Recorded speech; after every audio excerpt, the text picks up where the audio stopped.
Sora, hojiin kee maalodha? Hojiin koo moodelistii.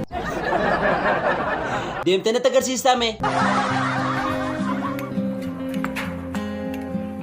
Wow. Baay'ee sirraa bareeda. Siinim Sora, ati abbaa qabeenyaati jechuun dhagee dhugumaa? Dhuguma ittiin abbaa qabeenyaadha. Qabeenyaa kee kanaan mee fooqii meeqa ittiin ijaarte? Kaampaanii meeqa ittiin bante? Warshaa meeqa ittiin ijaarte? Maqaa mucaa koo sangafaatu qabeenyaadha.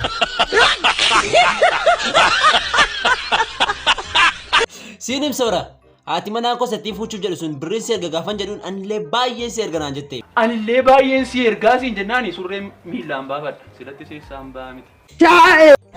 Sora garooti maqaa koo na beektai? Gamula. Gamula? Tole gaafa na ilaaltu immoo ijoollee isaan fakkaadha. Ay gamula. Ijoollee kanamaa fakkaatti. Sora, mee dhaloonni ammaa kun dhaloota akkamiiti? Dhaloota shaamaa cheerchii irraa sigaaraa qabsiifatu. Dhaloota kaampaasii dhaqeetu aayidiin baafatiin chiikii baafatu. Sirriidhuma jette dhaloonni bara kanaan dhaloota akkasiiti.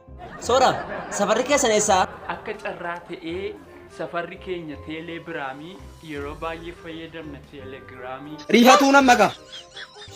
Chaatii immoo yeroo akkamii fayyadamtaame? Akka carraa ta'ee ijoolleen safara keenyaa mana barumsaa irraa chaatii yeroo baay'ee fayyadamna chaatii.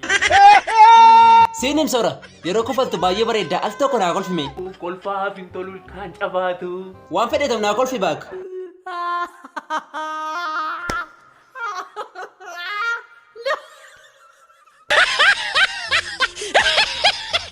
Sora, dhumarratti mee dhaloota dhufaa jiru kanaaf dhaamsa tokko naa dhaami. Dhaamsa hin dhaloota dhufuuf qabu. Nuuni iyyuu gubannee irraati. Yaa dhaloota dhufuuf hin dhufina. Kana dhaamsi koo.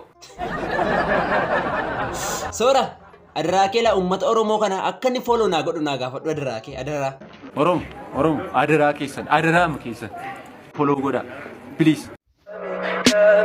Tell me pretty lies, look me in the face. Tell me that you love me, even if it's fake.